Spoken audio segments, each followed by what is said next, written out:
So this is again called part 5, which is Corneal topography, and in this video I'm going to talk about the patterns, different pattern in maybe patterns in many different maps, especially curvature map, definitely like sagittal curvature or tangential curvature map, but other patterns too. So we are going to discuss about patterns, which is I think the central most important thing in topography. Besides that, in topography there are I think thousands of numbers there, but the patterns, they are the most crucial whenever you are going to diagnose some ecstatic disorder or anything. So the pattern matters a lot. So in first slide I want to discuss about cross pattern. Like, this is a round pattern, isn't it? Here's the steepest area, which is definitely the more the steeper or the hotter the color would be, isn't it? The more the steeper, hotter the color is, and more flatter, then uh, cooler the color. Cooler means more towards blue. So it's all color are more about color coding. So there are round, there are oval pattern, and the superior is stiffening, isn't it? Stiffening in towards the superior side, and in its inferior is stiffening in towards the inferior side of the cornea. Irregular, yes, it's very irregular. Symmetrical bow tie is very common in case of astigmatism, isn't it? Symmetrical, this bow, isn't it look like bow tie? Yes, symmetrical bow tie. It's called symmetrical bow tie with skewed axis, radial axis. What do you mean by that? If you consider one bow tie, then let me draw the line. This is the axis of this bow tie, isn't it? And this is the axis of inferior bow tie, isn't it? So two axes of two different bow tie are not aligned. See, in this particular case, symmetrical bow tie, the axis of both bow tie is this red line, isn't it? Same. But in this case, these axes are differ by this angle. So basically, one bow tie has this kind of angle, and another bow tie has this kind of angle, straight angle, this slanted angle. So that's why it's called symmetrical bow tie, because both bow tie has same type of astigmatism, but they're skewed radial axis. This means that, okay. In case of asymmetrical bow tie, see, this bow tie is smaller and this bow tie is larger. That's why it's asymmetrical bow tie. And with, definitely, the larger bow tie is inferior bow tie. So inferior is steepening. Basically means there are two bow tie which are not similar, and the inferior are more steeper. So asymmetrical bow tie with inferior steepening. Same time, asymmetrical bow tie with superior stiffening. This bow tie is smaller and this bow tie is larger. That's why asymmetrical bow tie, but inferior. And this is again, so asymmetrical bow tie, smaller upper and the larger lower. But the bow tie are not in the same axis. So they have skewed radial axis. They have skewed. One bow tie has this kind of axis, another bow tie has this kind of axis. So that's what they call skewed bow tie. Okay. So let's move one by one. So this is actually normal cornea. In normal cornea, center is a little bit steeper, and you move from center to periphery. The color code, see, color code. So around 42, 43, it's always like green. Green means a middle color, isn't it? And as you move, it becomes red, red, red, whitish when power increases, and when power decreases, it's from blue to black. So whenever you are going to see the pattern, you must understand this coding system. Okay, first you see this coding system. What is the gap between them? See, here is gap between the coding is one diopter: 32, 33, 34, 35, 36, 37, 38, 39. And going to setting, you can adjust it from 32.5 to 33. The gap is smaller, and you can increase gap from 32 to direct 34. So it's depend upon your system. So you can go into setting and just change. Another thing, just see, is 360 degrees from 0 anti-clockwise, and again 0, isn't it? It's 360 degrees. You can understand what is the degrees axis there. Okay, there's OD, means it's right eye. So these are the things that are given, and you must understand everything. Okay, it's not just about the color coding, it's about many things. And whenever you see the pattern, whenever you watch the pattern, just watch like this. This all thing considers like same color, isn't it? Which means eventually this color, which is 45, approximately 45, 43, and you move periphery, this is different color, isn't it? Between this and this section has a different color, and this is yellowish color, and another shade, and another shade, means you move here, it becomes flatter, flatter, flatter, flatter. With the color you can see pattern. So can you see this pattern like this? I'll tell you. Okay, this is one color, this is one color, this is one color, this is one color, this is one color.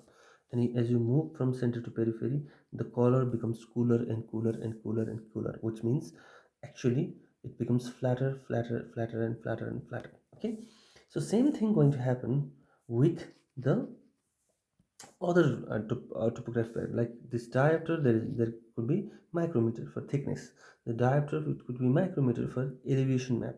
So there is a color coding for everything. You must watch it very carefully. Okay, fine. So this is again diameter, color coding, degrees, od. What is this? This is symmetrical bow tie, isn't it? So, and another funny thing here is bow tie made by red, bow tie made by, I don't know which color it is, another made by yellow color, another made by this another color. Can you see this? It's a perfect normal bow tie, isn't it? It's very perfect normal bow tie. So can you just imagine one simple thing? See, this is a power axis, the red one, and this blue one is um, what do you call axis, not power axis but meridian axis. So this is power meridian, this is axis meridian, I'm sorry, this is the correct one. The blue is axis meridian and red is power meridian, isn't it? It's very simple. So you can predict from this picture to approximately around 15 degree there is axis and minus cylinder, isn't it, in this particular right eye. So it's very simple. Okay, so in this case, see, the bow tie is almost similar, almost size similar, but superior are more steeper because superior more reddish as compared to inferior, isn't it? That's why you can call it superiorly more. Uh, Power is more there in superior part. It's just looking on the this chart, isn't it? It's very simple to understand this concept. Okay, the superior is more steeper than inferior, so you can look at the color and you can say this reddish hue is not there in inferior. So it's look like symmetrical bow tie. At the same time you understand the superior part is more steeper as compared to inferior, because in keratoconus inferior, most of the time inferior is more steeper. So whenever you see something like that, there is a chance, there is less chance that it is keratoconus. Okay, so can you see, what do you see from here? Isn't it irregular? There is nothing like you can predict anything. This portion chunk has reddish, which, what do you mean? Reddish means here, color coding, high power. At the same time, this is bluish, which means color coding here, which is very less power. It's very high power, and this portion is reddish, again high power. And this portion is bluish. This portion again reddish, belongs to high power, isn't it? So it's more like irregular. And one thing I want to tell you, it's very peculiar. Whenever you see isolated reddish part, the elevation, you will see adjacent depressed part. It's always there in maps.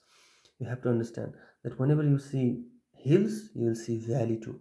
It's very important, you will see that. Okay, there is nothing like only hill. Especially in case of irregular thing, you will see hills and valleys.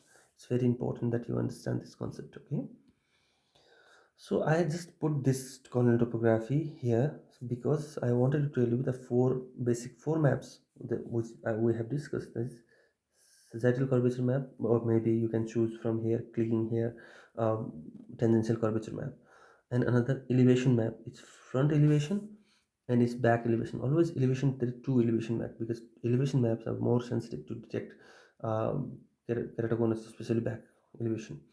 And this is corneal thickness map. That's what the previous video about is a four major giant, um, what do you call that, maps, which is very always there in every for composite map we call it's always there. So it's very important that four maps we have to see. Okay, so let's move on. I have taken this picture from the Professor Sinjab's book. So it's basically OD, and I have already told you this curvature. Okay, this curvature. See, in this curvature there is only 0.5 difference between two colors, isn't it? The gap is very small, 40.5 and 41.5. That's, you have to understand, this gap is small. And at the same time, what is this? This is sagittal curve. Sagittal curve means it it basically makes curves more smoother, isn't it? I have already told you that this is the power meridian, isn't it? So steepest axis. So this is what do you call that flat meridian, flat axis, which is actually axis meridian. So corneal apex, pupil diameter is often given by this dot in corneal topography. It's very important that pupil diameter you can see.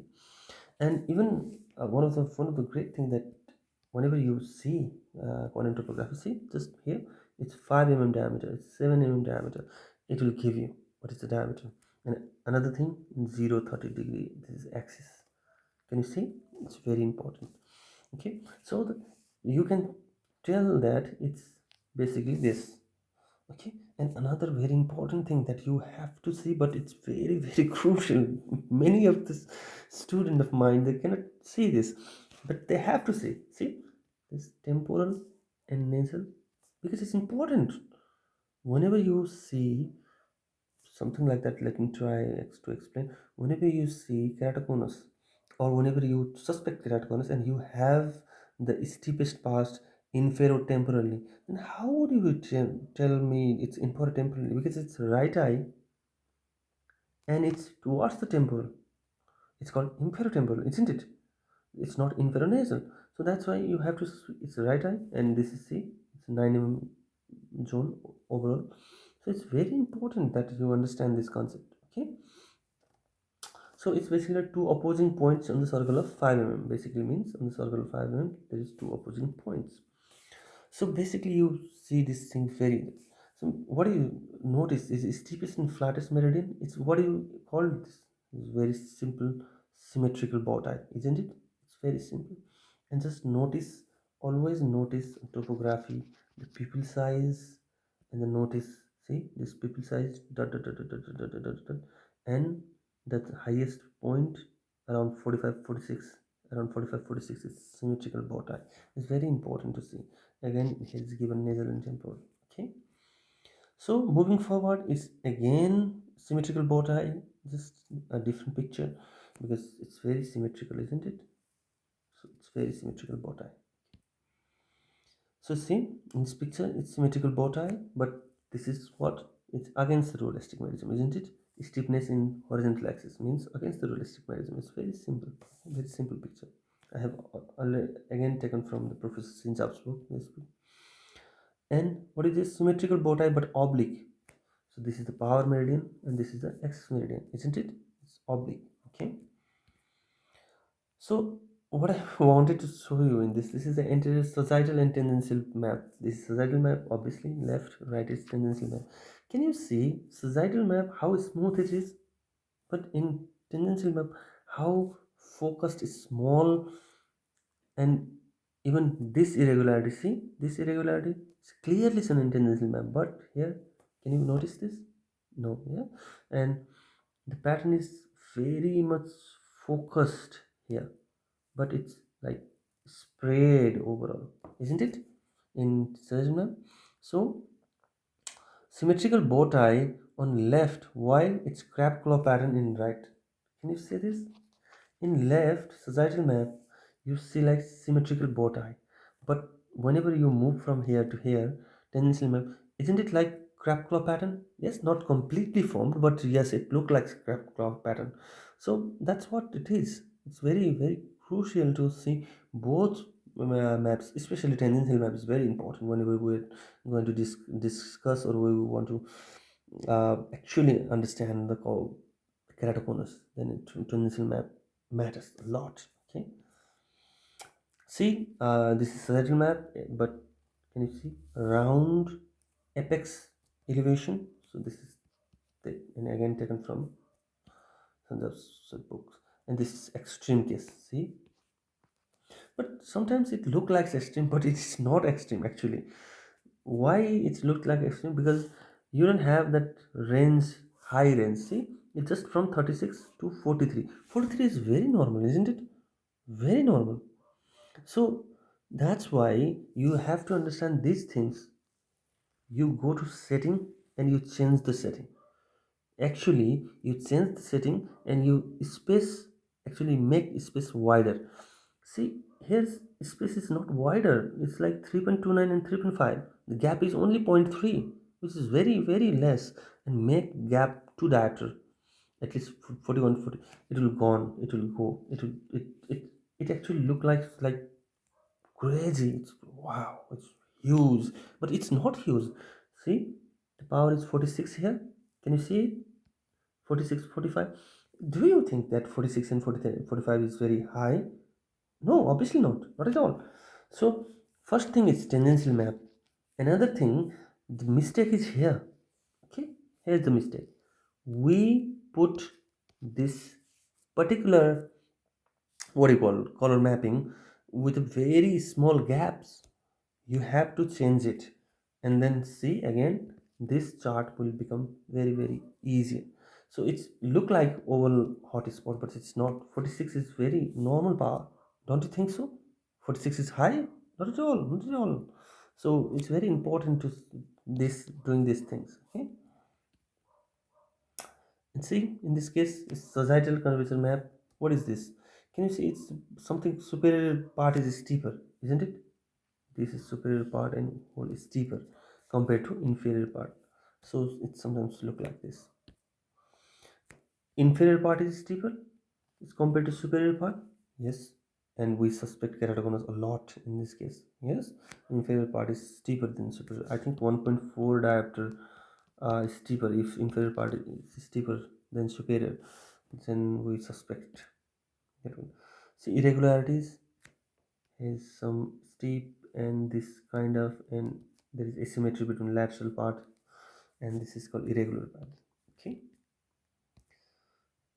this is again symmetrical bow tie. Yeah, abnormal symmetrical bow tie, because it's a symmetrical bow tie. It's abnormal due to its high k value. See, 61 diopter. Can you see 58 diopter? It's too much high, and the gap between this scale is 1 diopter. And yes, it's symmetrical, but power is too high, because above 57 we always suspect keratoconus. It's way above that. So that's why abnormal symmetrical. So see, asymmetrical bow tie, this is a great example. Just try to understand. I'll make it from two. For this bow tie, this is the axis, isn't it? And for this bow tie, this is the axis. The axis differs. The distance, the gap between two axes matters. Okay, that's called angle of skew. So it's called symmetrical bow tie. Bow tie shapes are symmetrical, but they are skewed. Their axis, this gap is called skewed. One axis in blue, one axis in red, and this gap is called angle of skew. That both bow tie are not at the same angle. So that's very important. And if the angle of skew is greater than 22-degree, we suspect keratoconus very strongly. It's very very important. Okay, so this is asymmetrical bow tie inferior. The bow tie is asymmetrical and inferior because it's smaller bow tie and it's larger bow tie, but axis is grossly in a line, but it's inferiorly way steeper. That's why asymmetrical bow tie with inferior steepness.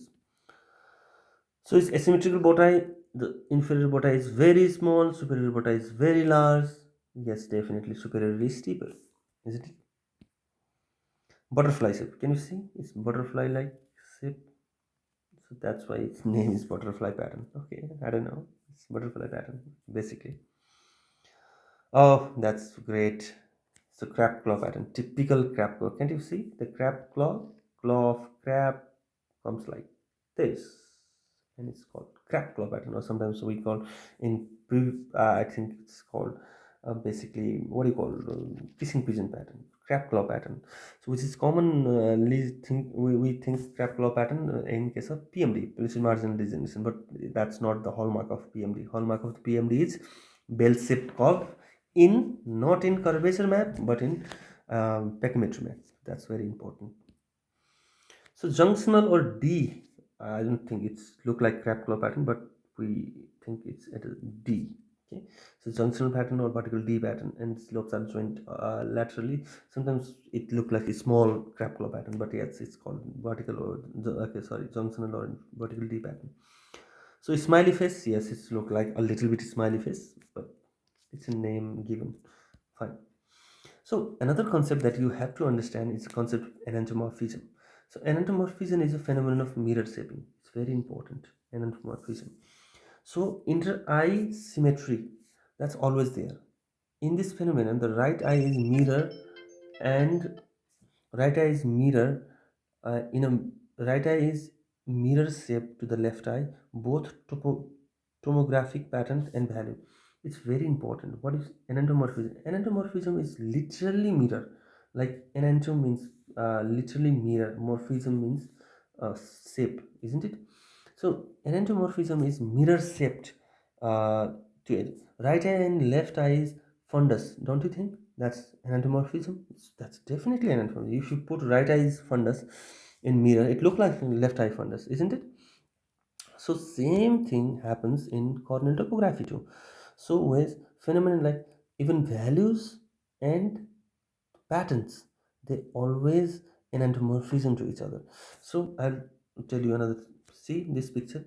If you put here mirror, the right eye, isn't it look like left eye for the values too? And isn't it look like pattern? It's like enantiomorphism of thickness map. And it is same for everything. Enantiomorphism for curvature map, enantiomorphism for elevation map. So it's very important for curvature map. Can you see? So enantiomorphism curvature map. If you put mirror here, right eye doesn't look like left eye. Left it this actually becomes this when you put in the mirror. So it's very important. And another concept that I wanted to emphasize in enantiomorphism is like, see, whenever you refract, it's like one diopter cylinder at 100 degree. Then what you expect in left eye, approximately same diopter or whatever, but in 80 degree, isn't it? Because 100 degree enantiomorphism is 80 degree.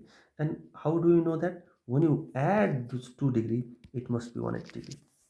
And if when you add these 2 degrees, if it is become 180 degree, it follows enantiomorphism. For example, you have at 70 degree, then you know that another eye is approximately 110 degree. There is, and if there is, it's called add, this is called enantiomorphism. So it's very important when you suspect keratoconus, there is this condition fails in keratoconus refraction. It's very important. Keratoconus refraction, you cannot add both two things and get 180. It's like rare, not always, but in case of keratoconus. But in case of normal refraction, it's very, very common. You find one axis is 90 degree, another axis also 90 degree, both adding together 180 degree. You find one axis in 100 degree right eye, so left eye will be in 80 degrees. So it's very, very, very common. It's even reflects on the refraction. It's called enantiomorphism. Okay. So I have put some pictures from the bone series. Okay, this is very normal. This is normal corneal thickness, normal. I think this is tangential anterior normal, and posterior elevation which is very normal, and anterior elevation which is very normal. This is from bone series. Okay, so this is the keratoconus case. I have put 3 or 4 keratoconus case. See thickness, in this thickness, this is OD. Okay, right eye, and I'll tell you another thing too. So right eye, this is temporal T, this is nasal of eye. And what you see from the center, the thinnest point is infero temporal, isn't it? Yes, infero temporally. And power distribution also is there. Focal rareness, focal elevation. Why do you know? This is tangential, it's not sagittal. Okay, and see, this is the cold is posterior elevation. Posterior elevation you can see inferotemporally, isn't it? Because it's temporal, it's nasal. And anterior elevation also inferotemporally. That's how you know. One of the great thing that I want to see very first is that posterior elevation, this map, and I look for this elevation in inferotemporally. Okay, it's very very good elevation. So again, another keratoconus case, isn't it? Inferiorly displacement of the thinnest point, inferotemporally elevation point, and this is a focal zone because it's tendency. So it's very simple. Another, again same concept, but in this particular case, can you see it's OS and it's temporal, means again same thinnest point in inferotemporally. See, this is huge, and this is anterior elevation is inferotemporally, posterior elevation is inferotemporally. It's very simple. So I have taken a lot of pictures from the Professor Sinjab's book, and from this book too. So this is good book. This is again good book. So I think that's it for today, and I'll see you in the next video. So bis dann, tschüss.